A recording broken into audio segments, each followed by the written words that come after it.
Assalamualaikum warahmatullahi wabarakatuh. Kami dari kelompok 8 akan mempresentasikan tentang mazhab Hanafi. Kelompok 8 dengan anggota Adilia Fasad Nur Azizah dan Aldi Fatur Rahman. Objek kajian yang akan kita bahas yaitu biografi Imam Abu Hanifah, pendidikan Imam Abu Hanifah, sejarah perkembangan mazhab Hanafi, dan metode istinbat Abu Hanifah. Yang pertama, biografi Imam Abu Hanifah. Nama lengkap Abu Hanifah ialah Abu Hanifah Al-Nu'man bin Thabit Ibsuta Al-Taimi.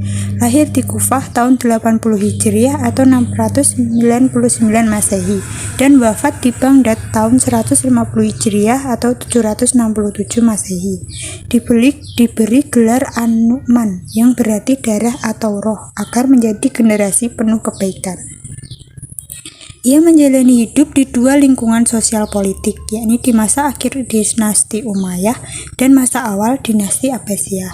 Abu Hanifah adalah putra Sabit bin Zuti, seorang keturunan Persia.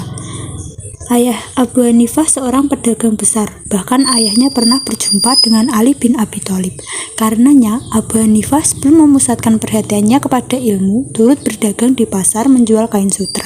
Ayahnya merupakan tokoh ahli fikih dan tokoh masyarakat. Ia mendapat gelar Hanifah yang berarti ahli ibadah karena ia senang dan condong terhadap agama kebenaran. Dalam riwayat lain, gelar tersebut dikarenakan ia terus membawa tinta. Tinta dalam bahasa Irak adalah Hanifah. Saat kelahirannya, banyak sahabat yang masih hidup. Di antaranya adalah Anas bin Abu Hanifah, pembantu Rasul, Abdullah bin Abi Auf, Sahal bin Said As-Saidi, dan Abu Tufail bin Amir bin Wasilah. Di samping berniaga, beliau tekun juga menghafal Al-Quran dan amat gemar membacanya. Daya intelektual Abu Hanifah menarik perhatian orang-orang yang mengenalnya. Oleh karena itu, Asy-Syafi'i menganjurkan supaya Abu Hanifah mencurahkan perhatiannya pada ilmu. Dengan anjuran seperti itu, Imam Abu Hanifah mulai terjun ke lapangan ilmu. Tetapi walau begitu, beliau tidak melepas perniagaannya sebagai pedagang sama sekali. Abu Hanifah adalah pendiri mazhab Hanafi yang kemudian dikenal dengan sebutan Al-Imam Al-Azam atau Imam Besar. Imam Abu Hanifah dipanggil dengan nama Abu Hanifah disebabkan karena beliau mempunyai seorang anak yang diberi nama Hanifah. Menurut adat kebiasaan, bahwa nama anak menjadi nama panggilan bagi ayahnya dengan memakai nama bapak atau abu. Oleh sebab itulah beliau dikenal dengan sebutan Abu Hanifah.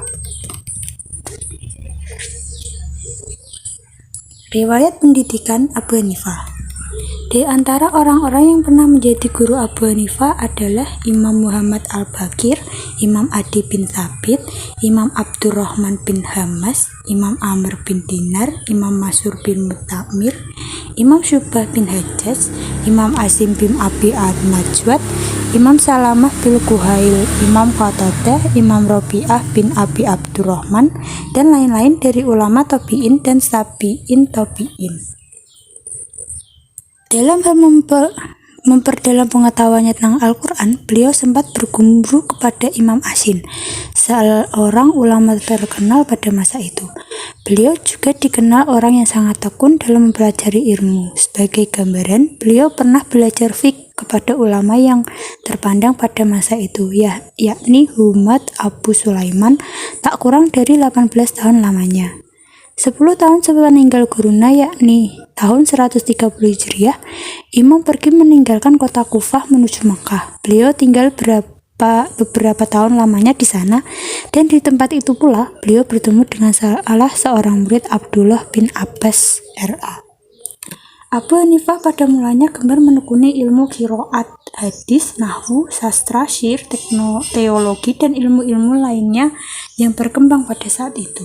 Abu Hanifah menekuni ilmu fikih di Kufah pada waktu itu merupakan pusat pertemuan antara ulama fikih yang cenderung rasional atau ahlur ra'yi.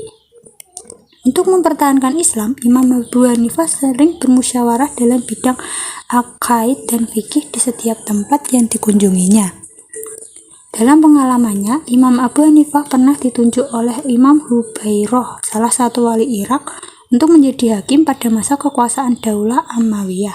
Namun tawaran yang diberikan oleh Hubairah ditolaknya, sehingga Imam Abu Hanifah dipenjara dan disiksa.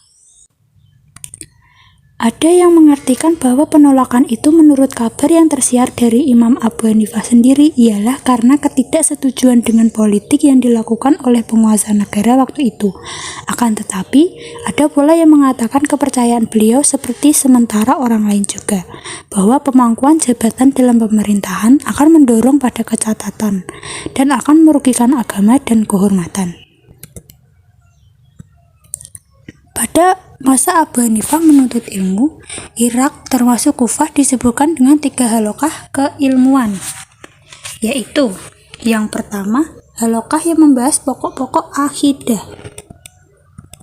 Kedua, halaqah yang membahas tentang hadis, metode dan proses pengumpulannya dari berbagai negara, serta pembahasan dari perawi dan kemungkinan diterima atau tidaknya pribadi dan riwayat mereka. Yang ketiga, halaqah yang membahas masalah fikih dari Al-Quran dan hadis, termasuk membahas fatwa untuk menjawab masalah-masalah baru yang muncul saat itu yang belum pernah muncul sebelumnya. Sejarah perkembangan mazhab Hanafi. Mazhab Hanafi mulai tumbuh di Kufah atau Irak, kemudian berkembang tersebar luas ke negara-negara Islam bagian timur pada permulaan masa berkembangnya berkat kekuasaan Imam Abu Yusuf yang menjabat Hakim Agung di Baghdad, dan berkat pengutamaan khalifah-khalifah Abbasiyah terhadap mazhab tersebut dalam lapangan peradilan. Para pengikutnya tersebar di berbagai negara seperti Irak, Turki, Asia Tengah, Pakistan, India, Tunis, Turkistan, Syria, Mesir, dan Lebanon. Mazhab Hanafi pada masa khilafah Bani Abbas merupakan mazhab yang banyak dianut oleh umat Islam, dan pada pemerintahan kerajaan Utsmani, mazhab ini merupakan mazhab resmi negara. Sekarang, penganut mazhab ini tetap termasuk golongan mayoritas di samping mazhab Syafi'i. Murid-murid Abu Hanifah yang berperan dalam mengembangkan dan memperluas pandangan-pandangan atau pendapat-pendapat Abu Hanifah adalah sebagai berikut. A. Abu Yusuf bin Ibrahim al-Ansari 113-183 Hijriah. Zufar bin Husail bin Qais al-Khufi 110-158 Hijriah. Muhammad bin Hasan bin Farhad Asy-Syaibani 132-189 Hijriah. Hasan bin Ziyad al-Lu'lu al-Kufi Maula al-Ansari 133-204 Hijriah. Mazhab Hanafi sempat berkembang di Mesir selama 2 periode dinasti Abbasiyah. Namun setelah itu yang menjadi hakim tidak hanya dibatasi dari mazhab Hanafi saja, tetapi dapat dipimpin oleh ulama yang bermazhab Maliki ataupun Syafi'i.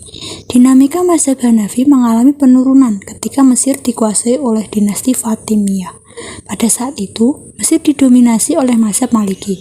Akan tetapi setelah dinasti Ayyubiyah berdiri di Mesir dan para rajanya menganut mazhab Syafi'i, maka perkembangan mazhab Syafi'i lah yang kemudian berkembang pesat. Pada saat itu, hakim yang bermazhab Hanafi adalah Nuruddin al-Syahid, dan dialah yang mengembangkan mazhab Hanafi ke negara Syam. Akan tetapi, setelah dinasti Umayyah memerintah Mesir, jabatan hakim dikuasai kembali oleh penganut mazhab Hanafi. Mazhab ini menjadi mazhab para pejabat negara dan elit penguasa. Mazhab Hanafi tersebar di kota-kota, tetapi tidak tersebar di perkampungan dan pergunungan. Murid Abu Hanifah yang pertama yaitu Abu Yusuf. Beliau dikenal dengan nama Yaqub bin Ibrahim bin Habib bin Khanis bin Sa'ad al-Ansari, atau lebih dikenal dengan nama Abu Yusuf. Dikenal sebagai salah satu murid terkemuka dari Imam Abu Hanifah. Dikenal sebagai orang pertama yang dipanggil sebagai Qadhi al-Hudah atau Hakim Agung. Abu Yusuf merupakan pemuka fikih di Basrah dan Kufah. Ia sangat ahli dalam meriwayatkan hadis sehingga ia menjadi seorang hafiz. Dia memiliki andil besar dalam perkembangan mazhab Hanafi. Kealiman di bidang hukum Islam menjadikan Abu Yusuf diangkat sebagai hakim di Baghdad dan kemudian menjadi hakim tinggi pada masa Khalifah Harun al-Rasyid.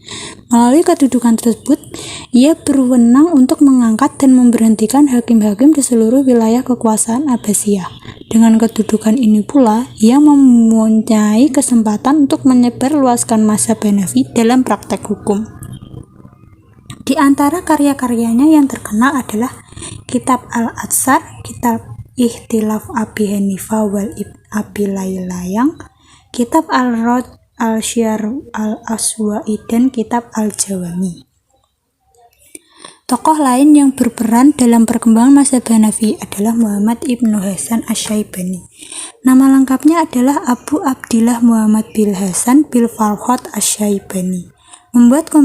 Beliau membuat kombinasi antara aliran Ahlur Ra'yi di Irak dan Ahlul Hadis di Madinah.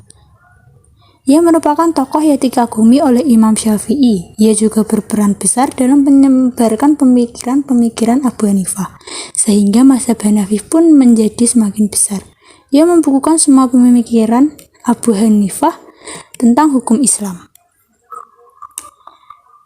Beliau juga dikenal sebagai tokoh peletak dasar hukum internasional dalam Islam. Ia adalah orang pertama yang menulis masalah hukum internasional dalam judis sistematis.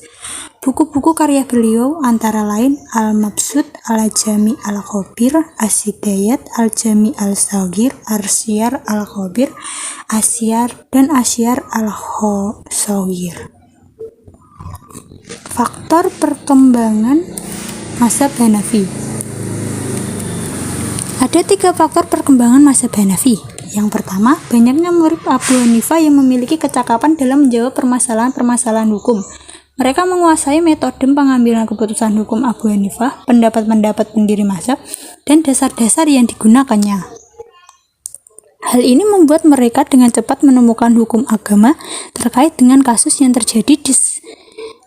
Selanjutnya, mereka menjadi rujukan masyarakat luas. Kedua, pengembangan teori pengambilan keputusan hukum. Pada saat bersamaan, pengikut mazhab lain belum menyadari pentingnya perkembangan teori tersebut, misalnya tentang proses penemuan alasan hukum atau biasa disebut ilat al-hukm. Dengan memahami alasan dibalik suatu keputusan hukum, mereka dapat melakukan analogi untuk kasus-kasus baru. Hal ini menjadikan mazhab Hanafi lebih maju dibandingkan mazhab hukum lainnya. Ketiga, penyebaran ke wilayah yang memiliki adat istiadat yang beraneka macam. Hal ini akan menguji kemampuan para hakim bermazhab Hanafi menjawab permasalahan yang timbul. Pengalaman ini membuat para ulama pengikut mazhab Hanafi dapat mengembangkan metode pengambilan hukum dan kompilasi fatwa yang sangat kaya. Penyebaran ke berbagai wilayah tersebut tidak dapat dilepaskan dari dukungan penguasa Abbasiyah di masa lalu dan penguasa Turki Utsmani pada era modern. Saat ini, mazhab Hanafi menjadi mazhab yang dominan di beberapa negeri mayoritas Muslim. Christy S. Warren mencatat bahwa mazhab Hanafi banyak dianut di Yordania, Lebanon, Pakistan, Suriah, Turki, Uni Emirat Arab, Bangladesh, Mesir, India, dan Irak.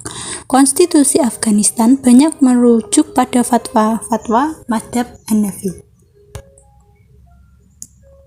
Metode istinbat mazhab Hanafi. Pokok-pokok pikiran yang menjadi dasar mazhab Hanafi dalam menetapkan hukum suatu masalah adalah yang pertama Alkitab atau Al-Quran. Bagi Abu Hanifah, Al-Quran adalah asal segala asal, prinsip-prinsip, kaidah-kaidah, sumber segala sumber, semua sumber dikembalikan kepadanya.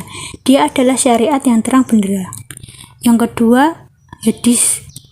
As-Sunnah atau hadis yang diterima oleh mazhab Hanafi adalah hadis masyhur yang diriwayatkan oleh 2 atau 3 orang, bahkan lebih. As-Sunnah berfungsi sebagai penerang dari penjelas Al-Quran, merinci kandungan Al-Quran yang masih bersifat umum. Mazhab Hanafi mensyaratkan hadis atau As-Sunnah dengan kualifikasi, yakni harus sahih, mutawatir, juga harus dikenal luas atau masyhur. Kualifikasi ini dimaksudkan untuk membentengi terhadap adanya hadis palsu. Yang ketiga, perkataan sahabat. Menurut mazhab Hanafi, para sahabat adalah orang yang membawa ajaran Rasul kepada generasi sesudahnya. Maka perkataan dan pernyataan mereka lebih dekat kepada kebenaran. Perkataan sahabat dibagi menjadi 2, yaitu ijma dan pendapat pribadi sahabat. Dalam hal ini, ijma lebih didahulukan. Jika ada pendapat yang berbeda daripada sahabat yang bukan merupakan hasil ijma, maka Imam Hanafi memilih pendapat yang dipandang paling memadai dalam menjawab untuk menyelesaikan persoalan. Yang keempat, al-ihtisan. Yang kelima, al-qiyas.